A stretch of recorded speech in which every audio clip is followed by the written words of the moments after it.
All right. I thought today I would go over kind of how I analyze logs when I'm trying to get better. So we're going to analyze an M plus key I did as a feral druid. Um, but I think kind of I do this on all my classes. I did this when I played rogue. So it'll be helpful no matter who you are. It's just kind of how I look at logs when I'm trying to compare and get better. So the first thing you want to do is set up some kind of logging. Hopefully I'm not going to do a video like go through how to set that up. Or you can just kind of wait until you do a key with somebody else who is logging. But what that's going to do is kind of put all of your keys onto Warcraft logs and you can analyze them here. I think for this one, we chose Operation Mechagon. When you're looking for which key you want to analyze, I think there's two things you should look for. Is one, you don't want to have any deaths and you don't want any additional variables. So like you don't want to be getting PI'd. You don't want an Augvoker, and you want to find a key where you don't have any deaths. So that's kind of what I pulled up on the left here is this Operation Mechagon. So the first thing you do is you pick the key you want to analyze. Again, a key where you're not getting PI'd, you don't have an Augvoker, or and also you don't want any deaths because when you want to compare the damage numbers, you want to be looking at, okay, was I alive the whole time? And it's just easier to compare apples to apples, especially in this scenario where we're kind of doing like pseudoscience. But anyways, so once you find a key that you're comfortable with that you want to compare against, what you're going to do is you're going to go in Warcraft logs, this dungeons tab.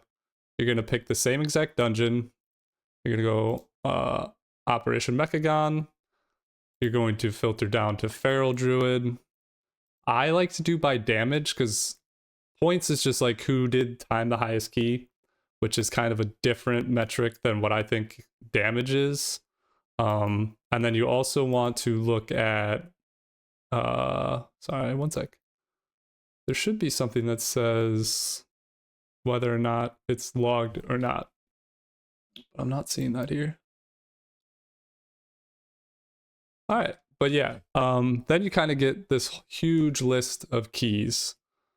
So the next step is like, all right, should I just pick the first one? And the answer is probably no. So what I look for when I'm deciding, trying to compare apples to apples for keys is the timer, right? So this Operation Mechagon took us 25 minutes. So if I look at a key that took 32 minutes, I'm not going to get that helpful of overall data, right? Like the number of casts is going to be higher in this 32-minute key than it was in my 25-minute key, just because there's more time to hit your cooldowns. It's going to be a little harder to compare. So you kind of want to find something a little bit closer to your time of the dungeon. So we have this Meteos guy did a 2846. Like that's a lot closer. And let me just confirm if that's the one I ended up picking. Yeah, it is. And then you also want, if you're doing a 10, you don't really want to look at other 10s on the leaderboard because there's just some cheesy stuff they could be doing. They could be getting PI and AUG. Some people like to just see how high they can get their damage just to get on the leaderboard itself. But once you find a key that has like a similar-ish time frame, I would go with like 3 minutes, more or less. Then you want to check, all right, you want to make sure this Feral Druid didn't have a PI and they weren't also didn't have an Augvoker. Again, you want like the team composition to be mostly comparable to what you're doing. We have a warrior, so like I have the attack power buff, they don't have that. But that, like, those little things are, you know, can be, yeah, not as important. The other thing to look at is like eye level. So this guy is 662, which is kind of insane. I think if I go to damage done, I was 652, so he's got 10 eye levels on me. But they're still doing 800,000 more DPS than me. So there's definitely something to be learned here, right? And so once we get to this point where we find kind of two comparable-ish keys, the next thing I usually look at is I go to casts. So, and then we select ourselves here, and we'll do the same thing over here. So like we're comparing our two keys, like what did I do versus what did, in this case, Meteos do. And right out of right off the bat, what I'm looking for is like big differences. So like see these brutal slash numbers, like 204 to 216, where his dungeon was a little longer. Like that's not surprising to me that he would have more brutal slashes, right? That makes sense based on how long the dungeon was. Something that might be a little interesting is I have 130 rakes. He had 176. So he's raking a lot more than I am, which is an interesting thing. And then if we look at this next line, I have 104 thrashes. It's my next most clicked button. And he has 103 thrashes. So like he is thrashing a lot, is thrashing less than me, or almost less than me, on a key that was 3 minutes longer. So this tells me, okay, maybe I'm refreshing my thrash too soon, when I would be better off spreading rake onto targets that don't already have it. Like that's kind of what this is, what I'm kind of getting out of this is like, all right, maybe instead of refreshing thrash, I should be looking at a target that doesn't already have the rake debuff applied and hitting them with that. Ferocious Bite, 99 to 113, again because of the timer difference, pretty comparable. Shred 85, Shred 107. So he has a little bit more shred than me, and I want to say this might be because of sudden ambush, where it's going to make your next rake or shred deal damage as though you were stealth. He might be giving a little more priority to shred. But even that's a little confusing because he also has like way more rakes than me, so I'm not quite sure what's going on there. Primal Wrath, 73, 79, again, very equatable. Adaptive Swarm, I have more Adaptive Swarms than him in less time, which I think is interesting. So maybe I'm prioritizing it too much, but I don't think so. I think it's really strong. It makes all of your bleed stronger. Let's go see if he's running the bees build. He is running the bees build. So yeah, I think it's a really good ability. The next thing you want to check is defensives, right? So I think for me, he had 22 bark skins in a 28-minute dungeon. Bark skin is on a 1-minute cooldown, so that's pretty crazy. There was 6 minutes where this button wasn't pressed, where if you look at me, I only had 11 bark skins in a 25-minute dungeon, so I had like 16 minutes where I wasn't hitting a bark skin. That's probably something I should be doing more. Obviously, it's more important in a 15 to be hitting bark skin than it is in a 10, but it doesn't matter. You should still be hitting your buttons at times where it's valuable. 11 convokes on a 2-minute cooldown, so that's pretty good, right? 22 minutes of convoke coverage. If you look at him, 13 convokes, that's 26 minutes of convoke coverage. So pretty equatable given the timers again. The other thing that I wanted to look at when I look at him is how often he's going in bear form, because bear form's kind of defensive, right? So he went into bear form 16 times, which is a good sign to me, because one of the questions I had is, should I be using bear form as a defensive? I think this pretty clearly says yes, that's probably a good idea.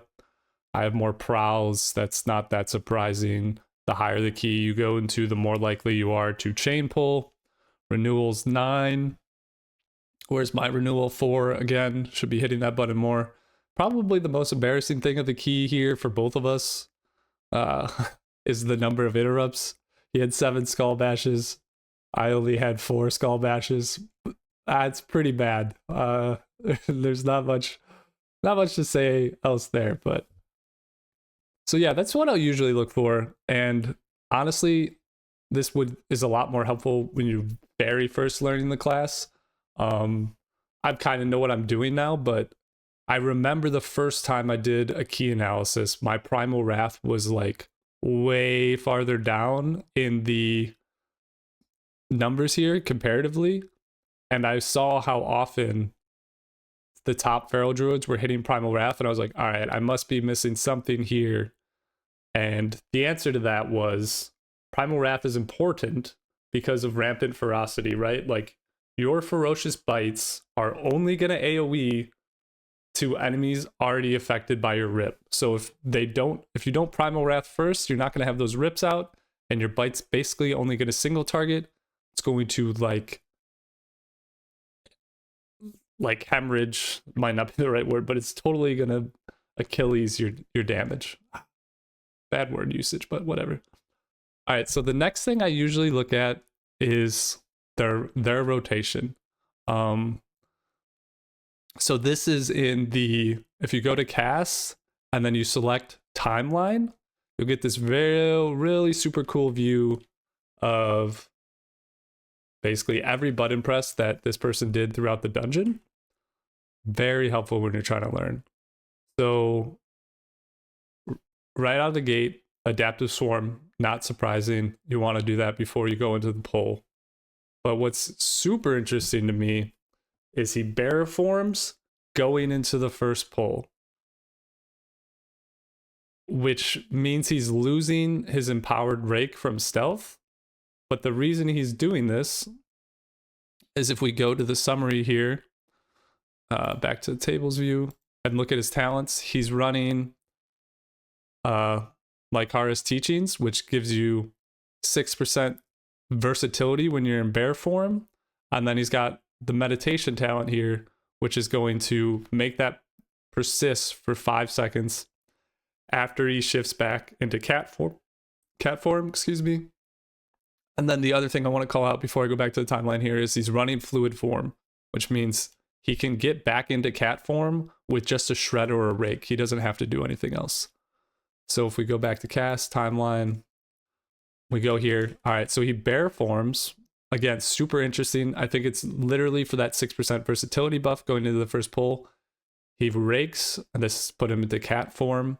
And then I find it interesting, he thrashes before he brutal slashes. I think I would have swapped these. I think I would have brutal slash to get the charges on cooldown faster, but I don't think it matters. And then bark skin. I've talked about this back when I was playing rogue. At the highest level, you're always lusting, you're always using your cooldowns, and you're mostly using a potion. You probably pre-potted the pull. You want to be covering yourself with defensives for these first pulls of every dungeon, because you're investing so many resources into the pull's success. So if you die during the first pull, you lose bloodlust, you lose potion, you lose your cooldowns. You don't want it to happen. So this is very common for like every high level player to pop a defensive cooldown before they go into their offensive rotation.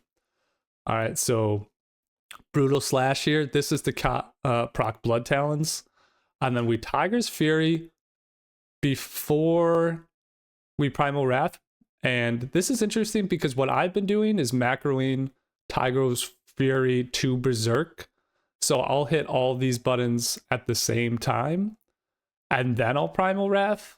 And I wonder if this is like a very small optimization I could do, where instead of doing this, all these together, and then primal wrathing, I could Tiger Fury, primal wrath, and then go into my cooldowns. Again, I think that's just like a very slight optimization. He has Nature's Vigil macroed to berserk, which is interesting to me in a few ways. One, I think that's really clever.